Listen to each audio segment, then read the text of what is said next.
ಓಂ ಶಂಕರಂ ಶಂಕರಾಚಾರ್ಯಂ ಕೇಶವಂ ಬಾದರಾಯಣಂ ಸೂತ್ರಭಾಸ್ಯಕೃತೌ ವಂದೇ ಭಗವಂತೌ ಪುನಃ ಪುನಃ ಭಗವಂತೌ ಪುನಃ ಪುನಃ. ಶ್ರೀಮಚ್ಛಂಕರ ಭಗವತ್ಪಾದಾಚಾರ್ಯರ ಜಗದ್ಗುರು ಸಿದ್ಧಾರೂಢ ಮಹಾಸ್ವಾಮಿಗಳವರ ಜಗದ್ಗುರು ಭಾರತೀಯಪ್ಪಾಜಿಯವರ ಪವಿತ್ರ ಚರಣಾರವಿಂದಗಳಲ್ಲಿ ಅನಂತಕೋಟಿ ಶಿರಸಾಷ್ಟಾಂಗ ಪ್ರಣಾಮವನ್ನು ಸಲ್ಲಿಸುತ್ತೇನೆ. ಶ್ರವಣಾಪೇಕ್ಷ ತಮ್ಮೆಲ್ಲರಿಗೂ ಅನೇಕ ಶರಣಾರ್ಥಿಗಳು. ವಿವೇಕ ಚೂಡಾಮಣಿ 264ನೇ ಶ್ಲೋಕ. ಸಂಬೋಧ ಮಾತ್ರಂ ಪರಿಶುದ್ಧ ತತ್ವಂ ವಿಜ್ಞಾಯ ಸಂಗೇ ನೃಪವಚ್ಚ ಸೈನ್ಯೇ ತದಾಶ್ರಯಸ್ವಾತ್ಮನಿ ಸರ್ವದಾ ಸ್ಥಿತೋ ವಿಲಾಪಯ ಬ್ರಹ್ಮಣಿ ವಿಶ್ವಜಾತಂ. ಈ ಒಂದು ಶ್ಲೋಕದಲ್ಲಿ ಆ ಪರಮಾತ್ಮ ತತ್ವದ ವಿಚಾರವನ್ನು ಬಹುಮಾರ್ಮಿಕವಾಗಿ ಆಚಾರ್ಯ ನಮಗೆ ಉಪದೇಶ ಮಾಡ್ತಾ ಇದ್ದಾರೆ. ಸಂಬೋಧ ಮಾತ್ರಂ ಪರಿಶುದ್ಧ ತತ್ವಂ ವಿಜ್ಞಾಯ ಸಂಗೇ ನೃಪವಚ್ಚ ಸೈನ್ಯೇ. ಸೈನ್ಯೇ ನೃಪವತ್ ಛ ಅಂತಂದರು. ಅಂದರೆ ಒಂದು ಮಹಾರಾಜನ ಸೈನ್ಯ ಅನ್ನುವಂಥದ್ದು ಯುದ್ಧಕ್ಕೆ ಹೊರಟದ ಅಂತ ತಿಳ್ಕೊಳ್ರಿ. ಶತ್ರುರಾಜರು ದಾಳಿಯನ್ನು ಮಾಡಿದ್ದಾರೆ, ಅವರನ್ನು ಹೊಡೆದೋಡಿಸ್ಬೇಕು, ಅವರನ್ನು ಸೋಲಿಸಬೇಕು ಅಂಥೇಳಿ ರಾಜ ತನ್ನ ಸೈನ್ಯದೊಂದಿಗೆ ಹೊರಟಿದ್ದಾನೆ, ಯುದ್ಧ ಭೂಮಿಗೆ ಹೊರಟಿದ್ದಾನೆ. ಆ ಯುದ್ಧ ಭೂಮಿಯಲ್ಲಿ ಹೋಗಬೇಕಾದ್ರೆ ಅನೇಕ ಸೈನ್ಯರ ಮಧ್ಯದಲ್ಲಿ ನಾವು ರಾಜನನ್ನು ಕಾಣ್ತಾ ಇದ್ದೀವಿ. ಯಾಕಂದರೆ ರಾಜ ಅಲ್ಲಿ ರಥಾರೂಢನಾಗಿರ್ತಾನೆ, ಮಹಾರಥದಲ್ಲಿ ವಿರಾಜಮಾನಾಗಿರ್ತಾನೆ, ಅವನು ಕಿರೀಟಧಾರಿಯಾಗಿರ್ತಾನೆ. ಅನೇಕ ವೇಷಭೂಷಣಗಳಿಂದ ಅಲ್ಲಿ ನಾವು ರಾಜನನ್ನು ಗುರುತಿಸ್ತಾ ಇದ್ದೀವಿ. ಅಲ್ಲಿ ಮಂತ್ರಿಗಳನ್ನು ಅನೇಕ ರೀತಿಯಾಗಿರ್ತಕ್ಕಂಥ ಸೈನಿಕ ವರ್ಗ ಇದ್ರೂ ಕೂಡ ಆ ರಾಜನನ್ನು ನಾವು ಯಾವ ರೀತಿಯಾಗಿ ಅಲ್ಲಿ ಕಂಡುಹಿಡಿತಾ ಇದ್ದೀವಿಯೋ ಸೈನ್ಯೇ ನೃಪವತ್ ಛ ಸಂಘೇ ಪರಿಶುದ್ಧ ತತ್ವಂ. ಆ ಸೈನ್ಯದಲ್ಲಿರುವಂಥ ರಾಜನನ್ನು ನಾವು ಹೆಂಗೆ ಕಂಡುಹಿಡಿತಾ ಇದ್ದೇವಲ್ಲ, ಓ ಇವನೇ ರಾಜ ಅನ್ನೋದನ್ನು ಪ್ರತಿಯೊಬ್ಬರೂ ನಾವು ಗುರುತಿಸ್ತಾ ಇದ್ದೀವಿ ಆ ಸೈನ್ಯದ ರಾಜನನ್ನು. ಹಂಗೆ ಈ ಒಂದು ಸಂಘ ಅಂತಂದ್ರೆ ಯಾವುದು? ಈ ಕಾರ್ಯಕರಣ ರೂಪವಾಗಿರ್ತಕ್ಕಂಥ ಈ ನಮ್ಮ ಶರೀರ. ಕಾಯ ಅಂದರೆ ಈ ಶರೀರ, ಕರ್ಣ ಅಂದ್ರೆ ಇಂದ್ರಿಯಗಳ ಸಮೂಹ. ಈ ಶರೀರದೊಳಗೆ ಅನೇಕ ಪಂಚ ಜ್ಞಾನೇಂದ್ರಿಯಗಳು, ಪಂಚ ಕರ್ಮೇಂದ್ರಿಯಗಳು ಮತ್ತು ಅಂತಃಕರಣ ಚತುಷ್ಟಯಗಳು ಅಂದರೆ ಮನಸ್ಸು, ಬುದ್ಧಿ, ಚಿತ್ತು, ಅಹಂಕಾರ. ಈ ಎಲ್ಲ ಕರಣಗಳ ಒಂದು ಸಮೂಹ ಅನ್ನುವಂಥದ್ದು ಅದು.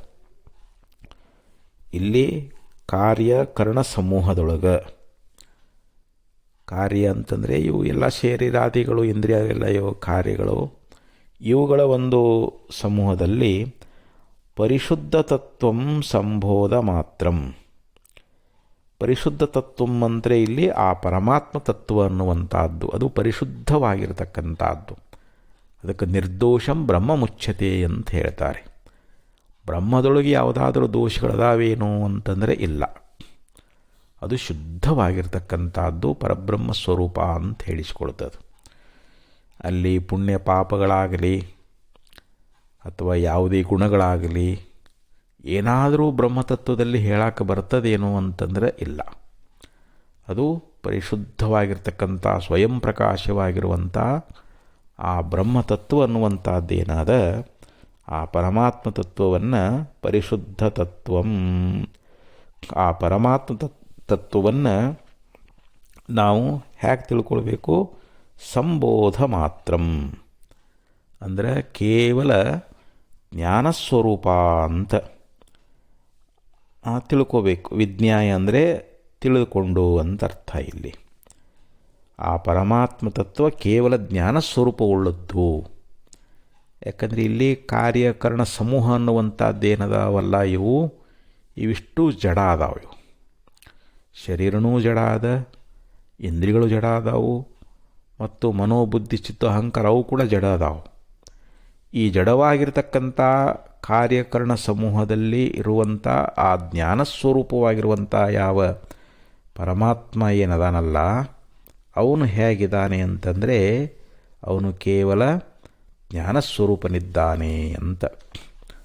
ಅದಕ್ಕೆ ನಂಬು ನೀನೆ ನಿತ್ಯ ಬೋಧನೆಂಬ ನಿಗಮವನಿನ್ನು ಹಂಬಲಿಸದಿರು ಮುಕ್ತಿಯೆಂಬ ಬಯಸಿ ಬೇರೆ ಯೋಗಿ. ಯೋಗಿ ಅಂತಂದರೆ ಇಲ್ಲಿ ಹೇ ಮುಮುಕ್ಷುವೇ, ಹೇ ಸಾಧಕನೇ, ನಂಬು. ನೀನು ಏನಂತ ನಂಬು? ನಿತ್ಯ ಬೋಧನೆಂಬ ನಿಗಮವನಿನ್ನು. ನೀನು ಕೇವಲ ನಿತ್ಯ ಅಂದ್ರೇನು? ಯಾವಾಗಲೂ ಜ್ಞಾನಸ್ವರೂಪ. ಬೋಧ ಅಂದರೆ ಜ್ಞಾನಸ್ವರೂಪ. ನೀನು ಕೇವಲ ಜ್ಞಾನಸ್ವರೂಪನೇ ಅದೇನಿ ಅನ್ನುವಂಥದ್ದನ್ನು ಆ ನಿಗಮಗಳು ಅಂದರೆ ಶ್ರುತಿಗಳು ನಮಗೆ ಉಪದೇಶವನ್ನು ಮಾಡ್ತಾ ಇದ್ದಾವೆ. ಆ ಶ್ರುತಿಯ ಮಾತನ್ನು ನೀನು ನಂಬು.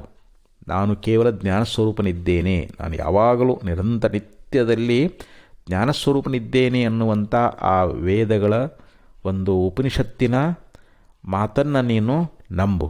ಹಂಬಲಿಸದಿರು ಮುಕ್ತಿ ಎಂಬಯಸಿ ಬೇರೆ ಯೋಗಿ. ನೀನು ಮುಕ್ತಿಯನ್ನು ಇಚ್ಛಾ ಮಾಡಿ ನೀನು ಬೇರೆಯನ್ನು ಬಯಸಿ ಮುಕ್ತಿಯನ್ನು ಬಯಸ್ತಾ ಇದ್ದಿ, ನೀನು ಬೇರೆ ರೀತಿಯಾಗಿ ನೀನು ಪ್ರಯತ್ನ ಮಾಡ್ತಾ ಇದ್ದೀಯ ಅಂದರೆ ಹೊರಗಿನ ಪ್ರಪಂಚ ವಿಷಯಗಳಿಗೆ ನೀನು ಮೋಹಿತನಾಗ್ತಾ ಇದ್ದೀಯಾ.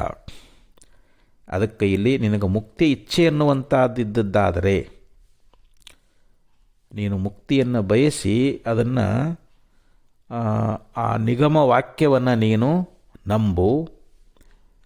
ಬೇರೆ ಯೋಗಿ, ಬೇರೆ ಬಯಸಿ ಯೋಗಿ ಅಂತ ಹೇಳ್ತಾ ಇದ್ದಾರೆ. ಅಂದರೆ ಇಲ್ಲಿ ಆ ಮುಕ್ತಿಯ ಬಯಕೆಯನ್ನು ಇಟ್ಟುಕೊಂಡು ನೀನು ಮುಕ್ತನಾಗಬೇಕನ್ನುವಂಥ ದೃಢವಾದ ಇಚ್ಛೆ ಉಳ್ಳದ್ದಾದರೆ ಆ ಶ್ರುತಿಯ ಒಂದು ವಾಕ್ಯ ಅನ್ನುವಂಥದ್ದೇನದ ಕೇವಲ ನೀನು ಜ್ಞಾನಸ್ವರೂಪ, ಬೋಧಸ್ವರೂಪ ಅಂಥೇಳಿ ವೇದ ಉಪದೇಶ ಮಾಡ್ತಾ ಇದ್ದಾವಲ್ಲ, ಅದನ್ನು ನಂಬು. ನೀನು ಬೇರೆ ಏನು ಹಂಬಲಿಸಬೇಡ ಅಂತ ಅಲ್ಲಿ ಹೇಳಿಕೊಂಡು ಬರ್ತಾರೆ. ತಾನಲ್ಲದ ಭೃಂಗಭಾವನೆಯೊಳದ ರಂಧವನು ಮಾನವಿಲ್ಲದಂತೆ ಗಡಕೀಟನರಿವ ನೀನಾದ ಪರಮಾತ್ಮ ತತ್ವವನು ನೀನೆಂದಿರಲಾವ ಹಾನಿಯುಂಟು ತ್ವಂಬ್ರಹ್ಮಾಸಿ ಎಂದು ಶಾಸ್ತ್ರವಿಹುದಾಗಿ. ಅಲ್ಲಿ ಒಂದು ದೃಷ್ಟಾಂತವನ್ನು ಕೊಟ್ಟರು. ತಾನಲ್ಲದ ಭೃಂಗಭಾವನೆಯೊಳು ಕುರುಡಿ ಕುಟಾರ ಅಂತ ಒಂದು ಹುಳ ಇರ್ತದೆ. ಅದು ಹಸುರುಳ, ಅದಕ್ಕೆ ಕೀಡಿ ಅಂತ ಕರೀತಾರೆ. ಒಂದು ಭೃಂಗ ಏನು ಮಾಡ್ತದೆ ಅಂಥೇಳಿ ಏನು ಮಾಡ್ತದಂದ್ರೆ ಅದು ಝೇಂಕಾರವನ್ನು ಮಾಡ್ತಾ ಧ್ವನಿಯನ್ನು ಮಾಡ್ತಾ ಬರ್ತದೆ. ಯಾವಾಗ ಆ ಕುರುಡಿ ಕುಟಾರ ಹುಳ ತನ್ನ ಮುಖವನ್ನು ಮೇಲಕ್ಕೆತ್ತದ ಆ ಸಮಯದಲ್ಲಿ ಆ ದುಂಬಿ ಅದನ್ನು ತಗೊಂಡು ಬರ್ತದೆ, ತನ್ನ ಬಾಯಲ್ಲಿ ಹಿಡ್ಕೊಂಡು ಬರ್ತದೆ. ಒಂದು ಮಣ್ಣಿನ ಮನೆಯ ನಿರ್ಮಾಣ ಮಾಡಿ ಅದರೊಳಗೆ ಇಡ್ತದದು. ಇಟ್ಟು ಅಲ್ಲಿ ಅದು ಝೇಂಕಾರವನ್ನು ಮಾಡ್ತದೆ, ನಾದವನ್ನು ಮಾಡ್ತದೆ, ಅದರ ತಲೆಗೆ ಕುಕ್ಕುತ್ತದೆ. ಆವಾಗ ಆ ಶಬ್ದವನ್ನು ಆಲಿಸೋದ್ರಲ್ಲಿ ಆ ಕೀಡೆ ಮಗ್ನ ಆಗಿಬಿಡ್ತದೆ. ಅದು ಪ್ರತಿ ದಿವಸ ಆ ಶಬ್ದವನ್ನು ಕೇಳಿ ಕೇಳಿ ಕೇಳಿ ಅದು ಆ ಭೃಂಗದ ಧ್ಯಾನವನ್ನು ಮಾಡಿ ಆ ಕುರುಡಿ ಕುಟಾರ ಹುಳ ಅದು ಭೃಂಗವಾಗಿ ಹೊರಗೆ ಬರ್ತದೆ ಅಂತ. ಅದು ನಿಜವಾಗಿಯೂ ಭೃಂಗೇನು? ಭೃಂಗ ಅಲ್ಲ. ಭೃಂಗ ಅಲ್ಲದೇ ಇದ್ರೂ ಕೂಡ ಅದು ಭೃಂಗದ ಧ್ಯಾನವನ್ನು ಮಾಡಿ ಮಾಡಿ ಯಾವ ರೀತಿಯಾಗಿ ಅದು ಭೃಂಗವೇ ಆಗ್ತಾ ಇದೆಯೋ ಅದಕ್ಕೆ ತಾನಲ್ಲದ ಭೃಂಗ ಭಾವನೆಯೊಳು ಅದರಂದವನು ಅನುಮಾನವಿಲ್ಲದಂತೆ ಗಡಕೀಟನರಿವ ನೀನಾದ ಪರಮಾತ್ಮ ತತ್ವವನು ಅಂತ ಹೇಳಿದರು. ಅದು ಯಾವ ರೀತಿಯಾಗಿ ಒಂದು ಆ ಕೀಟ ಅನ್ನುವಂತಹದ್ದು ಭೃಂಗಿಯ ಧ್ಯಾನವನ್ನು ಮಾಡಿ ಅದು ಭೃಂಗವಾದಂತೆ ನೀನೇ ಪರಮಾತ್ಮ ಅಂತ. ನೀನು ಕೇವಲ ಪರಮಾತ್ಮ ತತ್ವವೇ ಅದಿ. ಶ್ರುತಿಗಳು ಕೂಡ ಆ ಬ್ರಹ್ಮವೇ ನೀನದಿ ಅಂತ ಉಪದೇಶ ಮಾಡ್ತಾ ಇದ್ದಾವೆ. ತ್ವಂ ಬ್ರಹ್ಮಾಸ್ಮಿ ಎಂದು ಶಾಸ್ತ್ರವಿಹುದಾಗಿ. ನೀನು ಬ್ರಹ್ಮವೇ ಇದೆ ಅಂಥೇಳಿ ಶಾಸ್ತ್ರ ಉಪದೇಶ ಮಾಡ್ತಾ ಇರಬೇಕಾದ್ರೆ ನೀನು ನಾನು ಬ್ರಹ್ಮವೇ ಅಂಥೇಳಿ ನೀನು ಅಂದದ್ದ ನಿನಗೇನು ಹಾನಿ ಅದ ಅಂತ ಹೇಳ್ತಾರೆ. ನೀನು ಬ್ರಹ್ಮನೇ ಅದಿ, ನೀನು ಬ್ರಹ್ಮ ಆಗುವುದು ಏನಿಲ್ಲ, ಆಗುವಂಥದ್ದೇನಿಲ್ಲ. ಆದರೆ ನಿನ್ನ ತಪ್ಪು ತಿಳುವಳಿಕೆಯ ಮೂಲಕವಾಗಿ ನಿನ್ನಲ್ಲಿ ಜೀವಭಾವ ಬಂದದ್ದು. ನೀನು ದೇಹಾತ್ಮ ಬುದ್ಧಿಯುಳ್ಳವನಾಗಿ ನಾನು ಸಾಯ್ತೀನಿ ಹುಟ್ಟುತ್ತೀನಿ ಅಂತ ನಿನ್ನಲ್ಲಿ ಭ್ರಮ ಆಗ್ಯದ. ಆದರೆ ವಾಸ್ತವಿಕ ವಿಚಾರ ಮಾಡಿ ನೋಡಿದ ನೀನು ಬ್ರಹ್ಮವೇ ಇದ್ದಿ ಅಂಥೇಳಿ ಶಾಸ್ತ್ರ ನಮಗೆ ಉಪದೇಶವನ್ನು ಮಾಡುವುದರಿಂದ ಆ ಬ್ರಹ್ಮಚಿಂತನೆಯನ್ನು ನಾವು ಮಾಡಿದ್ದೀವಿ, ಅಹಂ ಬ್ರಹ್ಮಾಸ್ಮಿ ಅನ್ನುವಂಥ ಒಂದು ಚಿಂತನೆ ನಿರಂತರವಾಗಿ ನಾವು ಮಾಡಿದ್ದೀವಿ ಅಂತಂದರೆ ನಾವು ಬ್ರಹ್ಮ ಆಗುವುದರಲ್ಲಿ ಯಾವುದೇ ಸಂದೇಹ ಅನ್ನುವಂಥದ್ದಿಲ್ಲ ಅಂತ ಹೇಳ್ತಾರೆ. ಶ್ರೀರಾಮಚಂದ್ರನಲ್ಲಿ ನಾನು ನರನೆಂಬ ಭಾವನೆ ಬಂದಿತ್ತು. ಯಾಕಂದರೆ ಸೀತಾಮಾತೆಯನ್ನು ಕಳ್ಕೊಂಡು ಹಾಯ್ ಸೀತೆ ಅಂತೇಳಿ ದುಃಖಿತನಾಗಿದ್ದ. ಆವಾಗ ನಾರದ ಮುನಿಗಳು ಬಂದು, ನೋಡಪ್ಪ ನೀನು ಅಂತ ಕೇವಲ ಶ್ರೀಮನ್ನಾರಾಯಣ ಅವತಾರವೇ ಇದಿ, ನೀನು ನರ ಅಲ್ಲ, ನೀನು ಮನುಷ್ಯನಲ್ಲ, ನೀ ಯಾಕಿಷ್ಟು ರೋಧನವನ್ನು ಮಾಡ್ತಾ ಇದ್ದೀಯಾ ಅಂಥೇಳಿ ಅವನ ಅಚ್ಯುತತ್ವದ ನಿಜವಾದ ಜ್ಞಾನ ಮಾಡಿಕೊಂಡ ಬಳಿಕ ರಾಮನಲ್ಲಿ ಶೋಕ ಉಳಿತು ಅಂತಂದ್ರೆ ಉಳಿಲಿಲ್ಲ. ಅದಕ್ಕೆ ಈ ರೀತಿಯಾಗಿ ನಮಗೆ ವೇದವಾಕ್ಯಗಳು ಆ ಬ್ರಹ್ಮವೇ ನೀನದಿ ಎನ್ನುವಂಥ ಒಂದು ಉಪದೇಶವನ್ನು ಅವು ಮಾಡ್ತಾ ಇದ್ದಾವೆ. ಅದಕ್ಕೆ ಹೇಳಿದ್ರವರು ನಾವೇನು ತಿಳ್ಕೊಳ್ಬೇಕಾಗ್ಯದ, ಸಂಬೋಧ ಮಾತ್ರಂ ವಿಜ್ಞಾಯ, ಆ ಪರಮಾತ್ಮ ತತ್ವವನ್ನು ಕೇವಲ ಜ್ಞಾನ ಸ್ವರೂಪವನ್ನಾಗಿ ನಾವು ತಿಳ್ಕೊಳ್ಬೇಕು. ತದಾಶ್ರಯಂ ಅಂದರೆ ಅದನ್ನೇ ಆಶ್ರಯಿಸಬೇಕಂತ ಹೇಳ್ತಾರೆ. ಬ್ರಹ್ಮವನ್ನೇ ನಾವು ಆಶ್ರಯ ಮಾಡಬೇಕು, ಆ ಬ್ರಹ್ಮತತ್ವವನ್ನೇ ನಾವು ಅರ್ಥಕೊಳ್ಬೇಕು. ಬ್ರಹ್ಮವಿದ್ ಬ್ರಹ್ಮೈವ ಭವತಿ, ಯಾವನು ಬ್ರಹ್ಮವನ್ನು ಅರಿತಾ ಇದ್ದಾನೋ ಅವನು ಬ್ರಹ್ಮವೇ ಆಗ್ತಾ ಇದ್ದಾನೆ. ಈಗ ನಾವು ದೇಹವನ್ನು ಆಶ್ರಯ ಮಾಡಿಕೊಂಡೇವಿ, ದೇಹವೇ ನಾನಂತ ತಿಳ್ಕೊಂಡೇವಿ, ಅದರಿಂದಲೇ ನಮಗೆ ಜನ್ಮ ಮರಣಗಳು, ಅದರಿಂದಲೇ ನಮಗೆ ಈ ಸಂಸಾರ ದುಃಖ ಅನ್ನುವಂಥದ್ದು ಬಂದದ. ಅದನ್ನು ಬಿಡು ಅಂತಾರೆ ಅವರು. ದೇಹದ ಮೇಲಿರ್ತಕ್ಕಂಥ ಆತ್ಮಬುದ್ಧಿಯನ್ನು ಬಿಡು, ನಾನು ಬ್ರಹ್ಮನಿದ್ದೇನೆ ಅನ್ನುವಂಥ ಬ್ರಹ್ಮಬುದ್ಧಿಯನ್ನು ಮಾಡು, ನಾನು ಕೇವಲ ಶುದ್ಧ ಪರಬ್ರಹ್ಮ ಸ್ವರೂಪನೇ ಇದ್ದೇನೆ ಅನ್ನುವಂಥ ಇಂಥ ಯಥಾರ್ಥ ಜ್ಞಾನವನ್ನು ಮಾಡಿಕೋ ಅನ್ನುವಂಥ ಮಾತನ್ನು ಇಲ್ಲಿ ಸಂಬೋಧ ಮಾತ್ರಂ ವಿಜ್ಞಾಯ ತದಾಶ್ರಯ, ನೀನು ಕೇವಲ ಜ್ಞಾನಸ್ವರೂಪನನ್ನಾಗಿ ನಿನ್ನನ್ನು ತಿಳ್ಕೊಂಡು ನೀನು ಯಾವುದನ್ನು ಆಶ್ರಯ ಮಾಡಿಕೊಳ್ಬೇಕು, ಅದನ್ನೇ ಆಶ್ರಯ ಮಾಡಿಕೊಳ್ಬೇಕು. ಯಾವುದೇ ಬ್ರಹ್ಮವನ್ನೇ ನೀನು ಆಶ್ರಯಿಸಿದವನಾಗಿ, ಸ್ವ ಆತ್ಮನಿ ಅಂದರೆ ತನ್ನ ಆತ್ಮದಲ್ಲಿಯೇ ಸರ್ವದಾ ಸ್ಥಿತ. ನಾವು ಯಾವಾಗಲೂ ಆತ್ಮನಲ್ಲಿಯೇ ಇರಬೇಕು ಅಂತ ಅಂದರೆ ನಾವು ಶುದ್ಧ ಆತ್ಮಸ್ವರೂಪರೇ ಇದ್ದೇವೆ. ನಾವಿಲ್ಲಿ ಇರುವುದು ಅಂತಂದರೆ ನಮ್ಮ ಬುದ್ಧಿಯನ್ನು, ನಮ್ಮ ಮನಸ್ಸನ್ನು ಆ ಬ್ರಹ್ಮದಲ್ಲಿಯೇ, ಆ ಪ್ರತ್ಯೇಕಾತ್ಮ ಸ್ವರೂಪದಲ್ಲಿಯೇ ನಮ್ಮ ಬುದ್ಧಿಯನ್ನು ಇರಿಸಬೇಕು. ಇಲ್ಲಿ ಯಾವಾಗಲೂ ನಾವು ಆತ್ಮನಲ್ಲೇ ಇರಬೇಕು ಅಂತ ಹೇಳ್ತಾರೆ. ಆತ್ಮನಲ್ಲಿ ಇರುವುದು ಅಂತಂದ್ರೆ ಏನು, ನಮ್ಮ ಬುದ್ಧಿವೃತ್ತಿಯನ್ನು, ನಮ್ಮ ಮನೋವೃತ್ತಿಯನ್ನು, ನಮ್ಮ ಮನಸ್ಸನ್ನು ನಾವು ಬ್ರಹ್ಮದಲ್ಲಿಯೇ ಇಡಬೇಕು, ಆತ್ಮದಲ್ಲಿಯೇ ನಾವು ಇರಬೇಕು ಅಂತ ಇಡಬೇಕು ಅಂತ ಹೇಳ್ತಾ ಇದ್ದಾರೆ. ಬ್ರಹ್ಮಣಿ ವಿಶ್ವಜಾತಂ ವಿಲಾಪಯ, ಆ ಬ್ರಹ್ಮದೊಳಗೆ ಈ ಸಂಪೂರ್ಣ ವಿಶ್ವ ಅಂದರೆ ಈ ಜಗತ್ತು, ಈ ಜಗತ್ತಿನ ಸಮೂಹ ಅನ್ನುವಂಥದ್ದನ್ನು, ಈ ವಿಶ್ವ ಸಮೂಹ ಅನ್ನುವಂಥದ್ದನ್ನು ನೀನು ವಿಲಾಪಯ ಲಯಗೊಳಿಸು. ಆ ಬ್ರಹ್ಮದಲ್ಲಿ ಇಡೀ ಸಂಪೂರ್ಣ ಪ್ರಪಂಚವನ್ನು ನೀನು ಲಯಗೊಳಿಸು ಅಂತ ಹೇಳ್ತಾ ಇದ್ದಾರೆ. ಅದನ್ನು ಹೆಂಗೆ ಲಯ ಮಾಡೋದ್ರಿ? ಈ ಸಂಪೂರ್ಣ ಈ ವಿಶ್ವವನ್ನು ನಮ್ಮ ಆತ್ಮನಲ್ಲಿ ಅಥವಾ ಪರಮಾತ್ಮನಲ್ಲಿ ಇದನ್ನು ನಾವು ಹೇಗೆ ಲಯ ಮಾಡಬೇಕು? ಈ ಲಯ ಸೃಷ್ಟಿ ಕ್ರಮ ಹೇಗೆ ಅಂತಂದರೆ ಅದಕ್ಕೆ ಹೇಳ್ತಾರೆ, ಈಗ ಪೃಥ್ವಿ ಎನ್ನುವಂಥದ್ದು ಪ್ರಳಯ ಕಾಲದಲ್ಲಿ ಈ ಪೃಥ್ವಿ ಎನ್ನುವಂಥದ್ದು ಜಲದಲ್ಲಿ ಲಯ ಆಗ್ತದೆ. ಯಾಕಂದರೆ ಪೃಥ್ವಿಗಿಂತಲೂ ಜಲ ಅನ್ನುವಂಥದ್ದು ಸೂಕ್ಷ್ಮ ಮತ್ತು ವ್ಯಾಪಕ, ಅದು 100 ಪಟ್ಟು ಅಧಿಕ ಅದ ಇದು ಪೃಥ್ವಿಗಿಂತಲೂ ಜಲ. ಯಾಕಂದರೆ ಶ್ರುತಿ ಏನು ಹೇಳ್ತದೆ, ಪೃಥ್ವೇ ಒಂದು ಕಡೆ ಹೇಳ್ಕೊಂಬರ್ತದೆ, ತಸ್ಮಾದ್ವಾ ಏತಸ್ಮಾದ್ ಆತ್ಮನ ಆಕಾಶ ಸಂಭೂತಃ ಆಕಾಶಾದ್ವಾಯು ವಾಯುರಗ್ನಿ ಅಗ್ನಿರಾಪ ಅದ್ಭ್ಯ ಪೃಥ್ವಿ ಅಂತ ಹೇಳ್ತದೆ. ಅದ್ಭ್ಯ ಪೃಥ್ವಿ, ಜಲದಿಂದಲೇ ಪೃಥ್ವಿ ಹುಟ್ಟ್ಯದ, ಜಲದಿಂದ ಪೃಥ್ವಿ ಹುಟ್ಟ್ಯದ ಅಂತಂದ ಬಳಿಕ ಇಲ್ಲಿ ಕಾರಣ ಜಲ, ಕಾರ್ಯ ಪೃಥ್ವಿ. ಕಾರ್ಯವನ್ನು ಕಾರಣದಲ್ಲಿ ಲಯ ಮಾಡಬೇಕು ಅಂದರೆ ಪೃಥ್ವಿಯನ್ನು ನಾವು ಜಲದಲ್ಲಿ ಲಯ ಮಾಡಬೇಕು. ಮತ್ತು ಈ ಜಲವನ್ನು ಅಗ್ನಿಯಲ್ಲಿ ಲಯ ಮಾಡಬೇಕು ಅಂತ ಹೇಳ್ತಾರೆ. ಯಾಕಂದರೆ ಜಲ ಹುಟ್ಟಿದ್ದು ಅಗ್ನಿಯಿಂದ. ಅದಕ್ಕಲ್ಲೇನು ವಾಯೋರಗ್ನಿ ಅಗ್ನೇರಾಪಹ ಅಂತ ಶ್ರುತಿ ಅದು. ಅಗ್ನಿ ಕಾರಣ, ಜಲ ಅನ್ನುವಂಥದ್ದು ಕಾರ್ಯ. ಈ ಕಾರ್ಯವನ್ನು ಕಾರಣ ಲಯ ಮಾಡಬೇಕಲ್ಲ. ಪೃಥ್ವಿಯನ್ನು ನಾವು ಜಲದಲ್ಲಿ ಲಯ ಮಾಡೇವಿ, ಆ ಜಲವನ್ನು ಅಗ್ನಿಯಲ್ಲಿ ಲಯಗೊಳಿಸ್ಬೇಕು. ಅದನ್ನು ಅಂದರೆ ಇಲ್ಲಿ ವಿಶ್ವ ಸಮೂಹವನ್ನು ಲಯ ಮಾಡಬೇಕು ಅಂತ ಹೇಳಿದ್ರಲ್ಲ ಅವರು. ಮತ್ತು ವಿಶ್ವ ಅಂತಂದಾಗ ಇಲ್ಲಿ ಪಂಚಭೂತಗಳೆಲ್ಲವೂ ಬರ್ತಾ ಇದ್ದಾವೆ. ಅವು ಒಂದೊಂದರಲ್ಲಿ ನಾವು ಲಯ ಮಾಡ್ಕೊತ ಹೋಗಬೇಕು. ಅದಕ್ಕಂದ್ರೆ ಅವರು ಇಲ್ಲಿ ಯಾವ ಜಲ ಅನ್ನುವಂಥದ್ದನ್ನು ಅಗ್ನಿಯಲ್ಲಿ ಲಯ ಮಾಡಬೇಕು. ವಾಯೋರಗ್ನಿ, ವಾಯುವಿನಿಂದ ಅಗ್ನಿ ಉತ್ಪತ್ತಿಯಾಗ್ಯದ. ಅಗ್ನಿಗೆ ಕಾರಣ ಯಾವುದು ಅಂತಂದರೆ ವಾಯುತತ್ವ. ಆ ವಾಯುವಿನಲ್ಲಿ ನಾವು ಅಗ್ನಿಯನ್ನು ಲಯ ಮಾಡಬೇಕು. ಅಂದರೆ ಆ ತನ್ನ ಕಾರಣವಾಗಿರ್ತಕ್ಕಂಥ ವಾಯುವಿನಲ್ಲಿ ಅಗ್ನಿ ಅನ್ನುವಂಥದ್ದು ಲಯಗೊಳಿಸಬೇಕು ಅಂತ ಹೇಳಿದರು.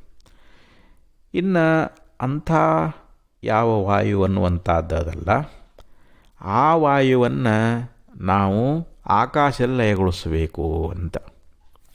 ಆ ವಾಯುವನ್ನು ಆಕಾಶದಲ್ಲಿ ಲಯ ಮಾಡಬೇಕು ಅಂತ ಹೇಳ್ತಾರೆ. ಪ್ರಳಯ ಕಾಲದಲ್ಲಿ ಏನಾಗ್ತೈತಿ, ಇವೆಲ್ಲ ಒಂದೊಂದು ಲಯ ಹಾಕೊಂತ ಬರ್ತಾವೆ. ಪೃಥ್ವಿ ಜಲದಲ್ಲಿ, ಜಲ ಅಗ್ನಿಯಲ್ಲಿ, ಅಗ್ನಿ ವಾಯುವಿನಲ್ಲಿ, ವಾಯು ಆಕಾಶದಲ್ಲಿ ಲಯ ಅನ್ನುವಂಥದ್ದನ್ನು ಯಾವ ರೀತಿಯಾಗಿ ಅವು ಪಡ್ಕೊಳ್ತಾ ಇದ್ದಾವೋ ಪ್ರಳಯ ಕಾಲದೊಳಗೆ, ಹಾಗೆ ಇಲ್ಲಿ ಜಿಜ್ಞಾಸು ಮುಮುಕ್ಷು ಆಗಿರತಕ್ಕಂಥವನು ಇವೆಲ್ಲ ಒಂದೊಂದರಲ್ಲಿ ಲಯ ಮಾಡ್ಕೋಂತ ಬರಬೇಕಂತಾರೆ. ಅಂದರೆ ವಾಯು ತತ್ವ, ವಾಯುವಿಗೆ ಕಾರಣ ಯಾವುದು? ಆಕಾಶ. ಆ ಆಕಾಶದಲ್ಲಿ ವಾಯುವನ್ನು ಲಯ ಮಾಡಬೇಕು. ಈಗ ವಾಯು ಅನ್ನುವಂಥದ್ದನ್ನು ನಾವೆಲ್ಲಿ ಅದಕ್ಕೆ ಹೇಳ್ತಾ ಇದ್ದಾರೆ, ಆಕಾಶವನ್ನು ಬ್ರಹ್ಮದಲ್ಲಿ ಲಯ ಮಾಡಬೇಕು ಅಂತ. ಈ ಆಕಾಶವನ್ನು ಬ್ರಹ್ಮದಲ್ಲಿ ಲಯ ಮಾಡಬೇಕು. ಅವ್ಯಾಕೃತ ನೋಡ್ರಿ, ಇಲ್ಲಿ ಇನ್ನೊಂದು ಶಬ್ದ ಏನು ಬರ್ತದೆ ಅಂತಂದರೆ, ಸಿದ್ಧಾರೂಢರಿಗೆ ಒಂದು ಸಣ್ಣ ಬಾಲಕರಿರುವಾಗ ವೀರಭದ್ರ ಮಹಾಸ್ವಾಮಿಗಳು ಪ್ರವಚನ ಮಾಡ್ತಾಯಿದ್ರು. ಈ ಲಯಕ್ರಮವನ್ನು ಹೇಳ್ತಾ ಇದ್ದರು. ಆ ಲಯಕ್ರಮವನ್ನು ಹೇಳೋ ಸಮಯದೊಳಗೆ ಅವರಿಗೆ ಸಂಶಯ ಅನ್ನುವಂಥದ್ದು ಬಂತು.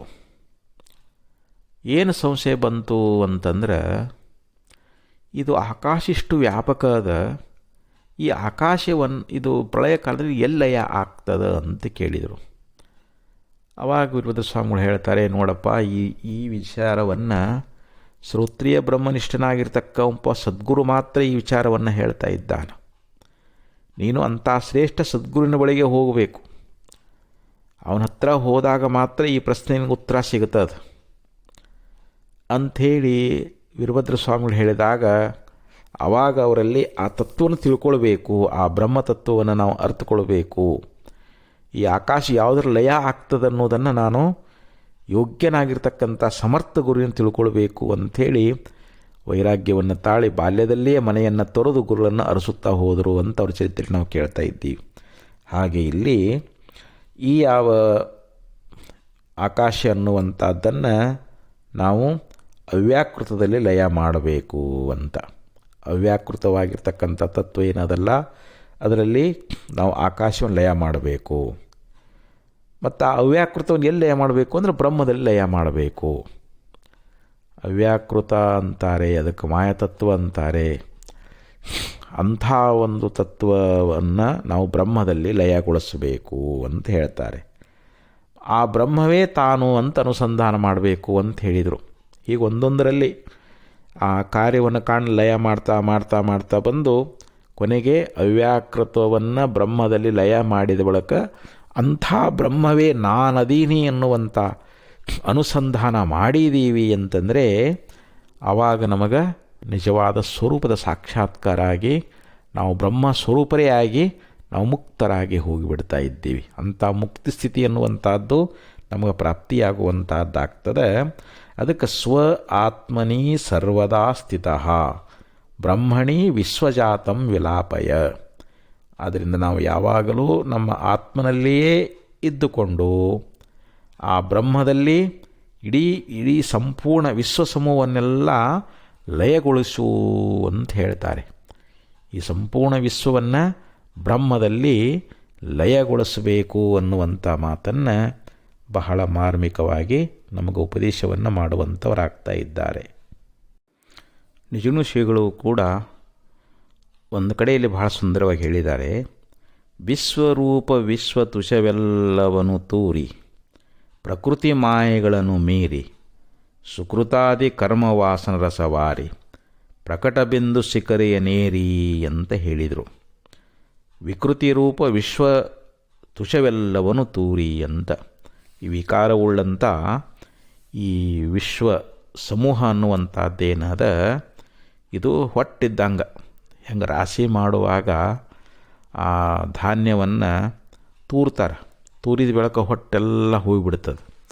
ಅಲ್ಲಿ ಧಾನ್ಯಗಳು ಹೆಂಗೆ ಉಳಿತಾ ಇದ್ದಾವೋ ಹಂಗೆ ಇಲ್ಲಿ ವಿಕಾರೂಪವಾಗಿರ್ತಕ್ಕಂಥ ಈ ಸಮಸ್ತ ವಿಶ್ವ, ಈ ಪ್ರಪಂಚ ಅನ್ನುವಂಥ ಹೊಟ್ಟನ್ನುವಂಥದ್ದನ್ನು ತೂರಿ ಪ್ರಕೃತಿ ಮಾಯನ್ನು ಮೀರಿ, ಈ ಮಾಯಾ ಮತ್ತು ಪ್ರಕೃತಿ ಅಂತೇನದಾವಲ್ಲ, ಪ್ರಧಾನ ಅಂತಾರ, ಪ್ರಕೃತಿ ಅಂತಾರ, ಹಾಗೆ ಇಲ್ಲಿ ಮಾಯಾ, ಇವುಗಳನ್ನು ನಾವು ಮೀರಿ ಅಂದರೆ ಇವೆಲ್ಲವನ್ನ ನೇತಿಗಳದು. ಸುಕೃತಾದಿ ಕರ್ಮ ವಾಸನ ರಸವಾರಿ, ಇಲ್ಲಿ ಪುಣ್ಯ ಪಾಪ ಅನ್ನುವಂಥ ಈ ಕರ್ಮ ವಾಸನೆ ಅನ್ನುವಂಥದ್ದೇನದಲ್ಲ, ಅದು ರಸ ಇದ್ದಂಗೆ, ಅದು ಆರಿ ಅಂತ. ಪ್ರಕಟ ಬಿಂದು ಶಿಖರಿಯ ನೇರಿ, ಇಲ್ಲಿ ಎಲ್ಲವನ್ನ ಮೀರಿ ಇರ್ತಕ್ಕಂಥ ಯಾವ ತತ್ವ ಯಾವುದು ಪರಬ್ರಹ್ಮ ತತ್ವ ಅನ್ನುವಂಥದ್ದಲ್ಲ, ಅದನ್ನು ನಾವು ಹೊಂದಬೇಕಾಗ್ಯದ. ಭಾವ ಕಲ್ಪನೆ ಭೇದ ಬಣ್ಣ ಒಳಿದು ಹೋಗಿ ಜೀವತ್ವವನ್ನು ನೆರೆ ನೀಗಿ ತೀವಿ ಶಂಭುಲಿಂಗದೊಲುಮೆ ಎಚ್ಚರಮಾಗಿ ಕೈವಲ್ಯ ಪಡೆದವನೇ ಯೋಗಿ ಅಂತ ಹೇಳಿದರು. ಇಲ್ಲಿ ನಾವು ನಮ್ಮ ಭಾವದಲ್ಲಿ ಈ ಭೇದ ಅನ್ನುವಂಥದ್ದು ತುಂಬಿಕೊಂಡದು. ಜಗತ್ತು ಬೇರೆ, ಜೀವ ಬೇರೆ, ಪರಮಾತ್ಮ ಬೇರೆ ಅನ್ನುವಂಥ ಅನೇಕ ಭೇದ ಕಲ್ಪನೆ ಉಳ್ಳವರಾಗಿದ್ದೀವಿ. ಅದೆಲ್ಲ ಅಳಿಬೇಕಂತಾರೆ. ಅಳಿದು ಹೋಗಿ ಭೇದ ಭಾವ ಅನ್ನುವಂಥದ್ದು ಸಂಪೂರ್ಣ ಅಳಿದು ಹೋಗಿ ಜೀವತ್ವನ ನೆರೆ ನೀಗಿ ನಮಗೆ ಜೀವಭಾವ ಬಂದದ, ನಾನು ದೇಹ ಅನ್ನುವಂಥ ಜೀವಭಾವ ಬಂದದಲ್ಲ, ಅದನ್ನು ಸಂಪೂರ್ಣ ನಮಗೆ ತ್ಯಾಗ ಆಗಿ ಹೋಗಬೇಕು. ಯಾಕಂದ್ರೆ ನಾನು ಬ್ರಹ್ಮನಿದ್ದೇನೆ ಅನ್ನುವಂಥ ಬ್ರಹ್ಮಭಾವ ಬರಬೇಕು ನಮಗೆ. ಈ ಶರೀರ ಇಂದ್ರಿಯ ಅಂತಃಕರಣ ಸಮೂಹದಲ್ಲಿ ಈ ನಾನು ನನ್ನದು ಅನ್ನುವಂಥದ್ದನ್ನು ಸಂಪೂರ್ಣವಾಗಿ ಬಿಟ್ಟಾಗಲೇ ನಮಗೆ ಆ ಬ್ರಹ್ಮಭಾವ ಅಳವಡ್ತದೆ. ನಾವು ಆತ್ಮಸ್ವರೂಪರಾಗ್ತಾ ಇದ್ದೀವಿ. ಅದಕ್ಕೆ ಜೀವಭಾವ ಹೋಗಬೇಕು ಅಂತಂದರೆ ಇವುಗಳಲ್ಲಿರ್ತಕ್ಕಂತಹ ಅಭಿಮಾನವನ್ನು ಬಿಡಬೇಕು. ಆ ಶಂಭುಲಿಂಗದ ಒಂದು ಸ್ವರೂಪದ ಒಂದು ಸಾಕ್ಷಾತ್ಕಾರವನ್ನು ನಾವು ಮಾಡಿಕೊಂಡೀವಿ ಅಂತಂದರೆ ಆವಾಗ ನಿಜವಾಗಿ ನಾವೇ ಯೋಗಿಗಳಾಗ್ತಾ ಇದ್ದೀವಿ ಅಂಥೇಳಿ ನಿಜಗುಣ ಶ್ರೀಗಳವರು ಕೂಡ ಉಪದೇಶ ಮಾಡಿಕೊಂಡು ಬಂದಾರ. ಅದಕ್ಕೆ ತನ್ನನೇ ಪರವೆಂದು ತಿಳಿಯುವುದಲ್ಲದೆ ಬೇರೆ ಭಿನ್ನವಿಟ್ಟರಸಲೇನುಂಟು ಕಾಣಿಸಲು, ಇಲ್ಲಿ ತಾನೇ ಪರಬ್ರಹ್ಮ ಸ್ವರೂಪದಾನೇ ಹೊರತು ಇಲ್ಲಿ ವಿಚಾರ ಮಾಡಿ ನೋಡಿದ್ರೆ ತನಗಿಂತಲೂ ಭಿನ್ನವಾಗಿ ಏನಾದರೂ ಅದೇನು ಅಂತಂದರೆ ಅಲ್ಲೇನು ಇಲ್ಲವೇ ಇಲ್ಲ ಅನ್ನುವಂಥ ಮಾತನ್ನು ಅಲ್ಲಿ ಹೆಂಗೆ ಉಪದೇಶ ಮಾಡ್ಕೊಂಡು ಬಂದಾರೋ ಹಾಗೆ ಇಲ್ಲಿಯೂ ಕೂಡ ನಮಗೆ ಮಹಾತ್ಮರು ಆಚಾರ್ಯರು ಕೂಡ ಬಹಳ ಸುಂದರವಾಗಿ ಈ ಲಯಕ್ರಮವನ್ನು ಬಹಳ ಸುಂದರ ಉಪದೇಶ ಮಾಡಿದರು. ಮತ್ತೆ ಮುಂದಿನ ಶ್ಲೋಕದಲ್ಲಿ ಹೇಳ್ತಾರೆ, ಬುದ್ಧೌ ಗುಹಾಯಾಂ ಸದಸದ್ವಿಲಕ್ಷಣಂ ಬ್ರಹ್ಮಾಸ್ತಿ ಸತ್ಯಂ ಪರಮದ್ವಿತೀಯಂ ತದಾತ್ಮನಾಯೋತ್ರ ವಸೇದ್ಗುಹಾಯಾಂ ಪುನರ್ನ ತಸ್ಯಾಂಗ ಗುಹಾಪ್ರವೇಶ. ಈ ಶ್ಲೋಕದಲ್ಲಿ ಯಾವ ತತ್ವ ಆ ಪರಬ್ರಹ್ಮ ಸ್ವರೂಪ ಅನ್ನುವಂಥದ್ದು ಅದನ್ನು ನಾವು ಎಲ್ಲಿ ಪ್ರತ್ಯಕ್ಷ ಮಾಡಿಕೊಳ್ಬೇಕು, ಆ ಸ್ವರೂಪ ಹೇಗಿದೆ ಅನ್ನುವಂಥ ವಿಚಾರವನ್ನು ಕೂಡ ಇಲ್ಲಿ ಹೇಳ್ತಾ ಇದ್ದಾರೆ. ಬುದ್ಧೌ ಗುಹಾಯಾಮ್, ಬುದ್ಧಿ ಎನ್ನುವಂಥ ಒಂದು ಗುಹೆ. ಈ ಬುದ್ಧಿ ಎನ್ನುವಂಥ ಗುಹೆಯೊಳಗೆ ಸತ್ ಅಸತ್ ವಿಲಕ್ಷಣಂ, ಅಲ್ಲಿ ಸ್ಥೂಲ ಮತ್ತು ಸೂಕ್ಷ್ಮಗಳಿಗಿಂತಲೂ ಭಿನ್ನವಾಗಿರತಕ್ಕಂಥದ್ದು.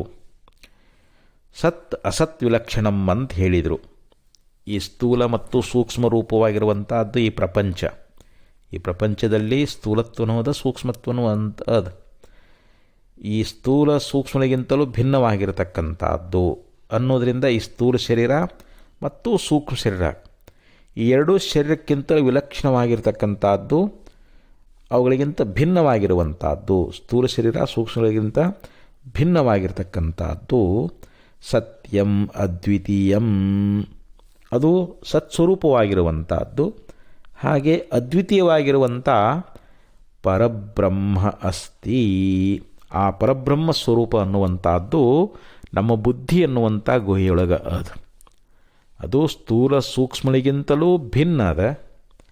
ಹಾಗೆ ಅದು ಸತ್ಸ್ವರೂಪ ಅದು ಅದ್ವಿತೀಯವಾಗಿರುವಂಥದ್ದು ಅದು. ಆ ಅದ್ವಿತೀಯವಾಗಿರುವಂಥ ಸತ್ಸ್ವರೂಪವಾಗಿರತಕ್ಕಂಥ ಸ್ಥೂಲ ಸೂಕ್ಷ್ಮಗಳಿಗಿಂತಲೂ ಭಿನ್ನವಾಗಿರುವಂಥ ಯಾವ ಒಂದು ಬ್ರಹ್ಮತತ್ವ ಅನ್ನುವಂಥದ್ದು ಎಲ್ಲಿ ಅದ ಅಂದರೆ ನಮ್ಮ ಬುದ್ಧಿ ಅನ್ನುವಂಥ ಗುಹೆಯೊಳಗನ ಅದಕ್ಕೆ ಅತ್ರ ಗುಹಾಯಾಂ ಯಹ ತದಾತ್ಮನ ವಸೇತ್. ಅದಕ್ಕೆ ಹೇಳ್ತಾರೆ ಹಂಗ ಅಂತಂದರೆ, ಹೇ ಶಿಷ್ಯನೇ, ನೀನು ಅತ್ರ ಗುಹಾಯಾಮ್ ಅಂದರೆ ಈ ಬುದ್ಧಿ ಅನ್ನುವಂಥ ಏನು ಗುಹೆ ಅದಲ್ಲ, ಈ ಗುಹೆಯೊಳಗೆ ಯಹ ಸದಾತ್ಮನ ಅಂದರೆ ಯಾವನು ಇಲ್ಲಿ ಬ್ರಹ್ಮಸ್ವರೂಪದಿಂದ ವಸೇತ್ ವಾಸ ಮಾಡ್ತಾ ಇದ್ದಾನೆಯೋ. ನೋಡ್ರಿ, ನಮ್ಮ ಬುದ್ಧಿ ಎನ್ನುವಂಥ ಗುಹೆಯೊಳಗನೆ ಅಲ್ಲಿ ವಿಶೇಷವಾಗಿ ಬ್ರಹ್ಮದ ಪ್ರಾಕಟ್ಯತೆ ಎನ್ನುವಂಥದ್ದು. ಈ ಹೆಂಗೆ ನಾವು ಸೂರ್ಯನ ಪ್ರತಿಬಿಂಬವನ್ನು ನೋಡಬೇಕಾಗಿತ್ತು ಅಂತಂದರೆ ಅದಕ್ಕೆ ಸ್ವಚ್ಛವಾದ ಜಲ ಬೇಕು ಅಥವಾ ಕನ್ನಡಿ ಬೇಕು, ಅಲ್ಲಿ ಮಾತ್ರ ಸೂರ್ಯನ ಪ್ರತಿಫಲನ ಆಗ್ತದೆ. ಸೂರ್ಯಪ್ರಕಾಶ ಎಲ್ಲ ಕಡೆ ಬಿದ್ದೈತೆ ಅಂದ್ರೂ ಕೂಡ ಎಲ್ಲ ಕಡೆ ಪ್ರತಿಬಿಂಬ ಆಗ್ತದೇನು ಅಂತಂದರೆ ಇಲ್ಲ.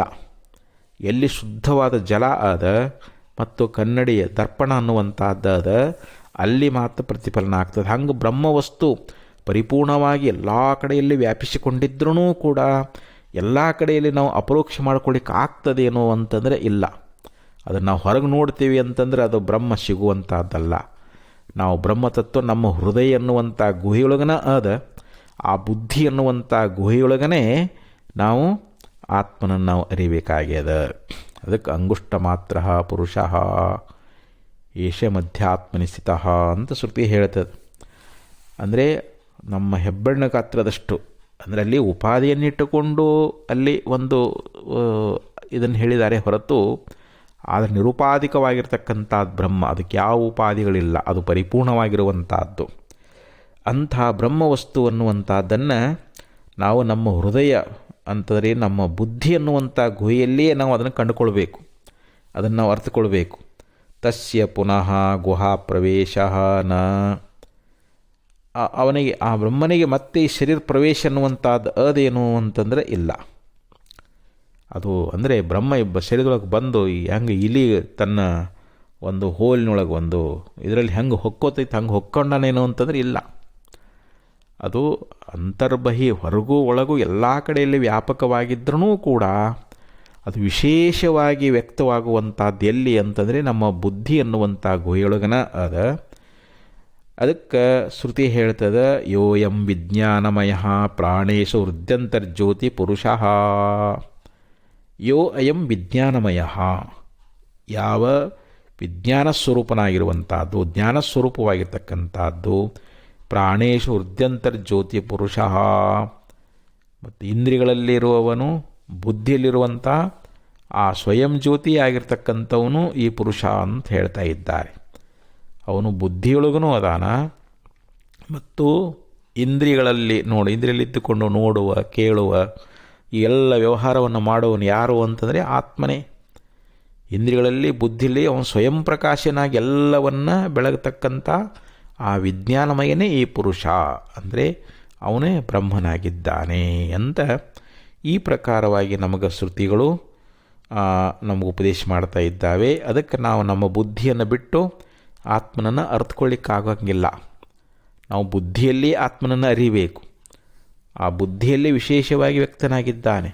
ಅದಕ್ಕೆ ತಮ್ ದುರ್ದರ್ಶಂ ಗೂಢಮನುಪ್ರವಿಷ್ಟಂ ಗುಹಾಹಿತಂ ಗೌವರಿಷ್ಟಂ ಪುರಾಣಂ ಅಧ್ಯಾತ್ಮ ಯೋಗಾದಿ ಗಮೇನ ದೇವಂ ಮತ್ವಾದೀರೋ ಹರ್ಷಶೋಕೋ ಜಹಾತಿ ಅಂತ ಉಪನಿಷತ್ನಲ್ಲಿ ಹೇಳಿದಂತೆ ತಮ್ ದುರ್ದರ್ಶಂ, ಅವನಷ್ಟು ಸುಲಭವಾಗಿ ನೋಡಲಿಕ್ಕಾಗೋದಿಲ್ಲ. ದುಃಖೇನ ದರ್ಶನಂ ದುರ್ದರ್ಶಂ ಅಂದರೆ ನಾವು ಭಾಳ ಸಾಧನ ಮಾಡಿ ನಾವು ಶಮದಮಾದಿಂದ ಕೂಡಿಕೊಂಡು ಸದ್ಗುಣ ಸಂಪನ್ನರಾಗಿ ನಮ್ಮ ಮನಸ್ಸನ್ನು ಅಂತರ್ಮುಖ ಮಾಡಿಕೊಂಡು ನಾವು ಆ ಬ್ರಹ್ಮವನ್ನು ನಾವು ಕಾಣಬೇಕಾಗ್ತದೆ. ಗುಹಾಯಾಮ್ ಗೂಢ ಮನುಪ್ರವಿಷ್ಟಂ, ಬುದ್ಧಿ ಅನ್ನುವಂಥ ಗುಹೆಯೊಳಗೆ ಯಾವನು ಪ್ರವೇಶನಾಗಿದ್ದಾನೆಯೋ, ಅಂದರೆ ಯಾವನು ಸದಾ ಇರುವವನಾಗಿದ್ದಾನೆಯೋ ಅಂಥವನನ್ನು ಅಧ್ಯಾತ್ಮದಿಂದ ಅರಿಬೇಕು ಅಂತಲ್ಲಿ ಉಪನಿಷತ್ತು ಹೇಳಿದಂತೆ, ಈ ನಮ್ಮ ಬುದ್ಧಿ ಗೃಹದಲ್ಲಿ ಯಾವ ಬ್ರಹ್ಮ ಇದೆಯಲ್ಲ, ಯಾವನು ಆ ಬುದ್ಧಿ ಎಂಬ ಗುಹೆಯೊಳಗೆ ಆ ಬ್ರಹ್ಮಸ್ವರೂಪದಿಂದ ಯಾವನು ವಾಸ ಮಾಡಿದ್ದಾನಲ್ಲ, ಅವನಿಗೆ ಪುನಃ ಈ ಶರೀರ ಅನ್ನುವಂಥ ಗುಹೆಯೊಳಗೆ ಪ್ರವೇಶ ಅನ್ನುವಂಥದ್ದಿರುವುದಿಲ್ಲ ಅನ್ನುವಂಥ ಮಾತನ್ನು ಈ ಶ್ಲೋಕದಲ್ಲಿ ಆಚಾರ್ಯರು ಬಹಳ ಸುಂದರವಾಗಿ ಹೇಳ್ಕೊಂಡು ಬಂದಿದ್ದಾರೆ. ಅದಕ್ಕೆ ಬುದ್ಧೋ ಗುಹಾಯಾಮ್ ಸದಸದ್ವಿಲಕ್ಷಣಂ ಬ್ರಹ್ಮಾಸತ್ಯಂ ಪರಮದ್ವಿತೀಯಂ ತದಾತ್ಮನಾಯೋತ್ರ ವಶೇದ್ಗುಹಾಯಾಮ್ ಪುನರ್ನ ತಸ್ಯಾಂಗ ಗುಹಾಪ್ರವೇಶ ಅಂಥೇಳಿ ಈ ಶ್ಲೋಕದಲ್ಲಿ ಆಚಾರ್ಯರು ಬಹು ಸುಂದರವಾಗಿರ್ತಕ್ಕಂಥ ವಿಚಾರವನ್ನು ಉಪದೇಶ ಮಾಡಿಕೊಂಡು ಬಂದರು. ಮತ್ತು ಮುಂದಿನ ಶ್ಲೋಕದೊಳಗೆ ಈ ವಾಸನಾತ್ಯಾಗದ ವಿಚಾರವನ್ನು ಉಪದೇಶ ಮಾಡುವಂಥವರಾಗಿದ್ದಾರೆ. ಅದನ್ನು ಪುನಃ ನಾಳೆ ದಿವಸ ಶ್ರವಣ ಮಾಡೋಣ ಅಂತ ಹೇಳ್ತಾ 7 ನುಡಿಯ ಸದುಪಯೋಗ ಅರ್ಪಿಸಿ ವಿರಮಿಸ್ತಾ ಇದ್ದೇನೆ. ಓಂ ತತ್ಸತ್.